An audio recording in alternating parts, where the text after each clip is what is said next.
Bonjour, c'est Captain Flo. Aujourd'hui, la réalisation d'une carte, le défi du mois de mai. Je vous montre bien évidemment le sketch. Et j'ai réalisé cette carte qui est extrêmement simple, avec des tampons qui sont présentés sur la page 101 de notre tout nouveau et très beau catalogue annuel, c'est-à-dire les tampons La Nature en gravure et les tampons Very Versailles. Ils s'adaptent parfaitement à ce sketch. Dans ce sketch, on voit donc une branche de feuillage, des écritures, un genre de toile de jute un petit peu effilochée et un sentiment. Le papier avec le texte est déchiré. Voilà, ça demande vraiment très peu d'éléments. Là, j'ai utilisé une perforatrice pour l'étiquette, le sentiment, mais ça aurait pu se faire avec le coupe-papier, donc même sans étiquette. Donc, pour les tampons La Nature en gravure, il s'agit donc d'un tout nouveau set. La référence est 155 948 au prix de 29 €. Ce sont des tampons en caoutchouc qui sont au nombre de 9.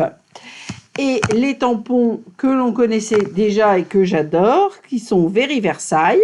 Eux, c'est toujours la référence 149 275. Ils sont en caoutchouc au nombre de 7 et le prix est de 28 €. Cette carte pourrait être d'ailleurs réalisée avec uniquement les tampons Very Versailles puisque nous avons et les feuillages et l'écriture. Pour remplacer la jute, puisque nous n'avons plus de jute dans le catalogue Stampin' Up, j'ai pris ce galon de ficelle que je vais, vous allez voir, un peu effiloché pour retrouver le principe. J'ai prévu d'en mettre 2 hauteurs puisque sur le dessin, la jute semble plus importante que l'épaisseur de mon galon. Enfin, pour l'étiquette, j'ai choisi la perforatrice étiquette fantaisiste et en encre, les couleurs Juste Jade et Brume Dune, le Brume Dune rappelant la couleur du galon. Pour les papiers, j'ai pris le papier de fond en pétales rose d'un format de 14 sur 21 avec un pli à 10,5 dans les 21. Je ne change pas mes petites habitudes. Donc évidemment, je marque bien mon pli avec le plioir. Et par-dessus, j'ai prévu de poser un papier murmure blanc qui fait 8,5 sur 10, enfin qui faisait 8,5 sur 12 et que j'ai déchiré pour la partie basse pour reprendre le sketch. De même, pour reprendre le sketch, le feuillage dépassant de cette écriture, j'ai fait des petites marques au crayon pour positionner mon papier murmure blanc correctement sur la carte et je vais tamponner en plaçant ma branche et sur le papier murmure blanc, mais qui dépasse sur le papier pétale rose. C'est d'ailleurs pour ça que j'ai choisi une couleur claire de fond pour que nous voyions bien le tamponnage. Bon, sur mon plan de travail, j'avais préparé mon Stampin' Pierce et un bloc pour le tampon branchage, mais je préfère finalement utiliser le Stamparatus car cela sera plus facile si je dois tamponner plusieurs fois. En effet, et comme il y a 2 épaisseurs de papier différentes, il risque d'y avoir une petite démarcation à l'endroit de la séparation des 2 papiers et donc le Stamparatus permet de repasser à plusieurs fois au même endroit, donc c'est une assurance pour notre tamponnage. Comme toujours, lorsqu'il s'agit d'un défi avec un sketch, je garde le sketch tout près de moi pour respecter, on va dire, les consignes du sketch. Donc, vous voyez, je m'arrange pour que la branche soit bien sur le papier blanc, bien évidemment, mais qu'elle dépasse sur le fond de carte pour que nous voyions les branches sortir du motif comme sur le sketch. Pour la branche, comme pour le sentiment, je vais utiliser la couleur Juste Jade. Et pour les écritures, je prendrai le Brume Dune qui est assez coordonné à mes rubans de ficelle. Donc, comme je l'avais prévu, vous voyez, je suis obligée de repasser plusieurs fois à la démarcation entre le papier blanc et le papier pétale rose pour récupérer la totalité de ma branche.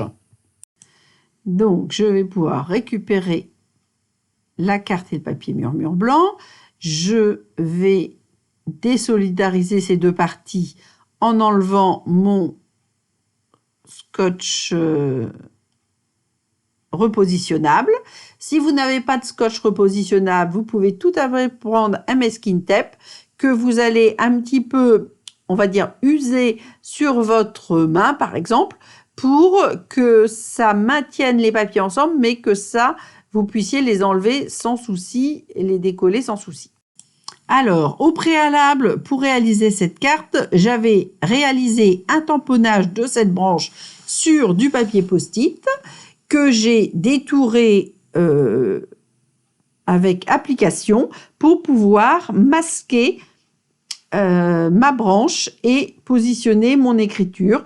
En effet, je souhaite réaliser et la branche et l'écriture, mais je ne veux pas une superposition des deux, comme sur le modèle du sketch. Donc, une fois posé ma branche sur le post-it, je masque le tamponnage. Je vais pouvoir ainsi positionner mon tampon écriture.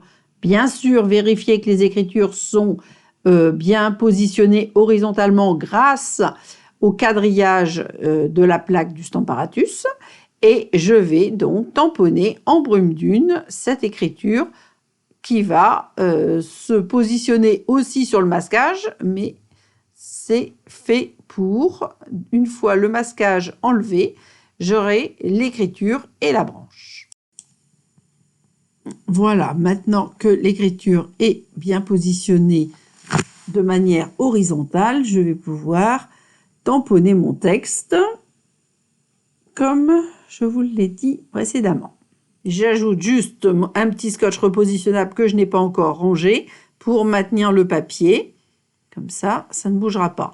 Bon, là, normalement, on utilise les aimants, mais comme là, je ne les ai pas encore rangés, je les réutilise dans l'instant. Donc, un petit tamponnage.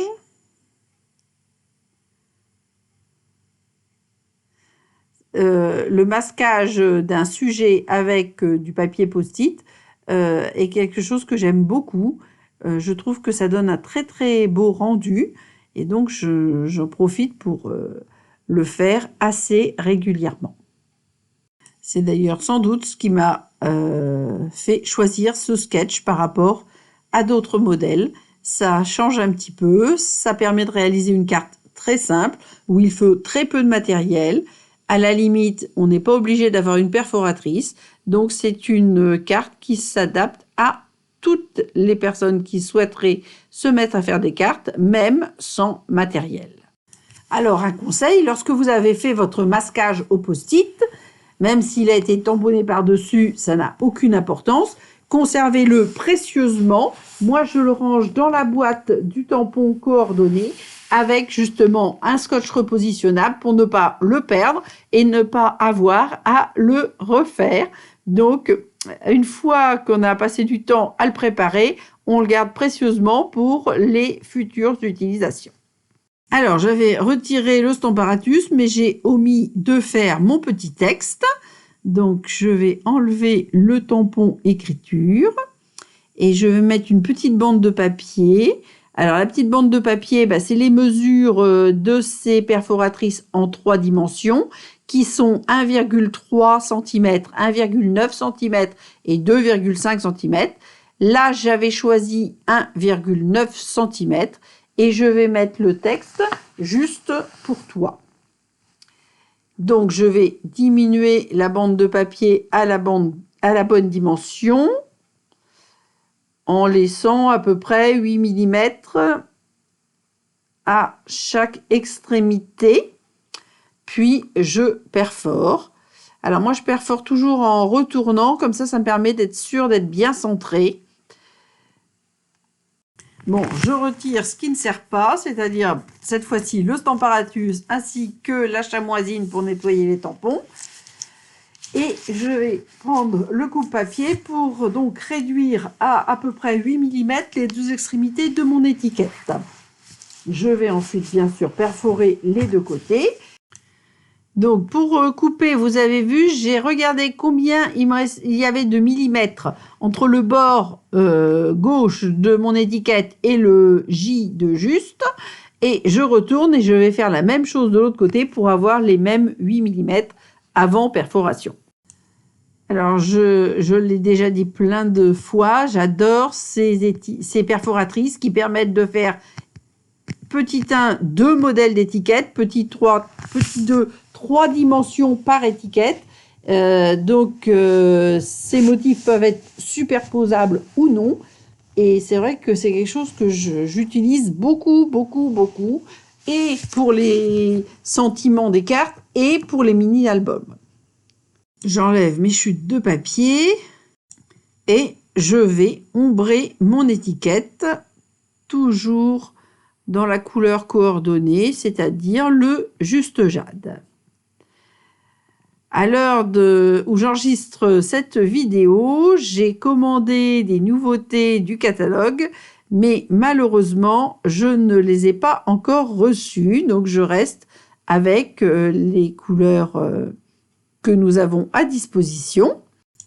Donc, j'ombre mon étiquette, évidemment sur tous les côtés, et je vais aussi en profiter, puisque j'ai le doigt mousse en main, pour ombrer le papier murmure blanc. Donc, je vais ombrer de manière très légère, c'est-à-dire pour mettre un tout petit bord de juste jade, sans en mettre trop.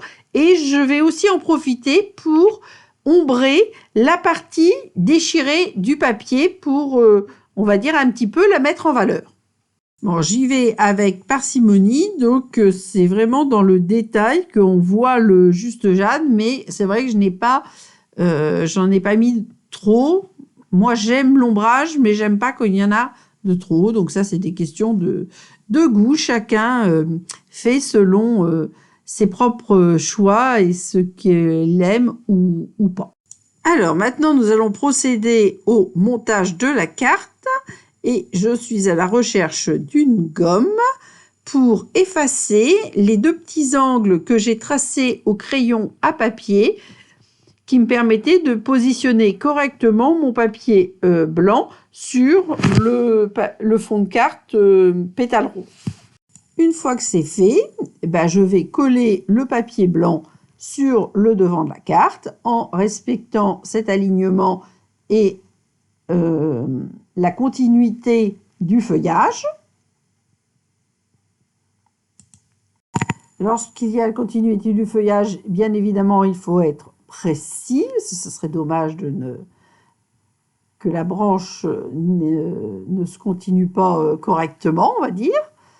Et ensuite, comme pour reprendre le sketch, je vais reprendre les deux petits morceaux de galon que j'ai déjà découpés, que j'avais découpés au préalable, mais qui sont un petit peu trop longs. Donc, je vais les réduire un petit peu. Je pense que la dimension doit être autour de 9 cm de long. Donc, comme il n'est pas assez large, comme je vous l'ai dit tout à l'heure, je mets deux morceaux l'un au-dessus de l'autre. Donc, je vais bien les effilocher aux deux extrémités et au centre, je mets du double face pour le positionner.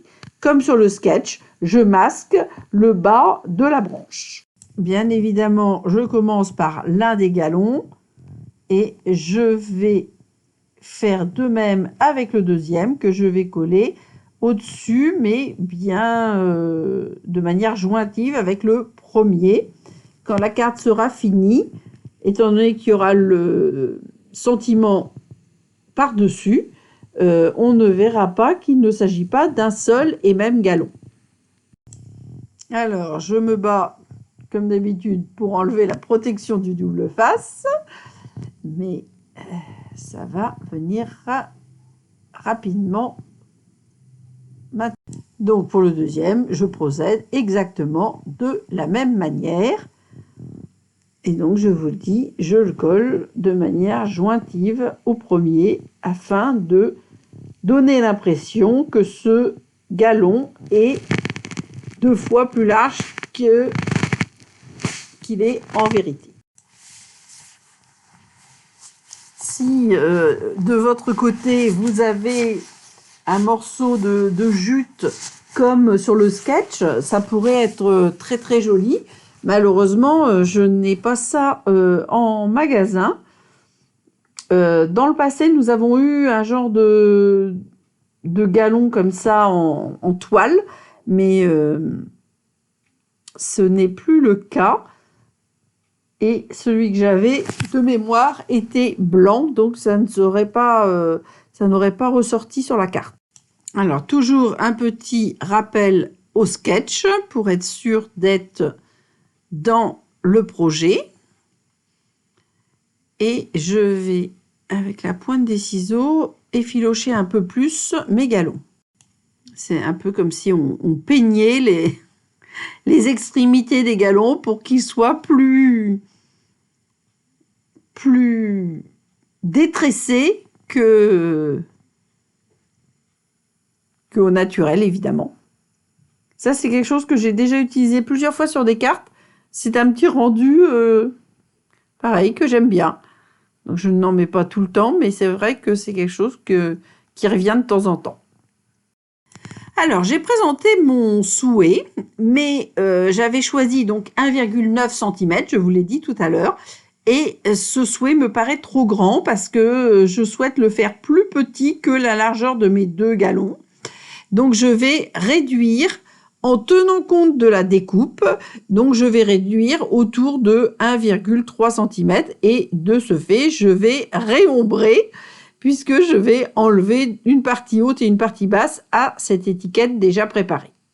Si vous regardez cette vidéo avant de réaliser le défi, je vous conseille de regarder la largeur de ce que vous collerez, soit de la toile de Juit, soit du galon, enfin selon votre choix, et de mesurer donc votre étiquette en fonction de la largeur de votre projet.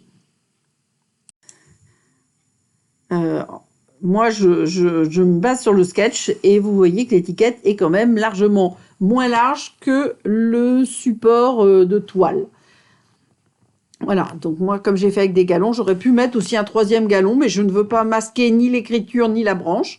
Donc, mon choix est plutôt de diminuer l'étiquette afin de correspondre au sketch. Voilà, l'étiquette est collée sur les galons.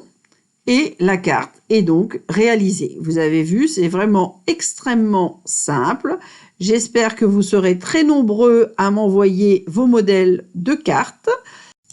Ces cartes sont à envoyer avant le 28 mai. Vous avez quand même du temps devant vous. Je vous fais un petit récapitulatif de tout le matériel utilisé. J'espère que ce modèle vous plaira. J'attends de vos nouvelles. D'ici là, prenez soin de vous, portez-vous bien et gros bisous!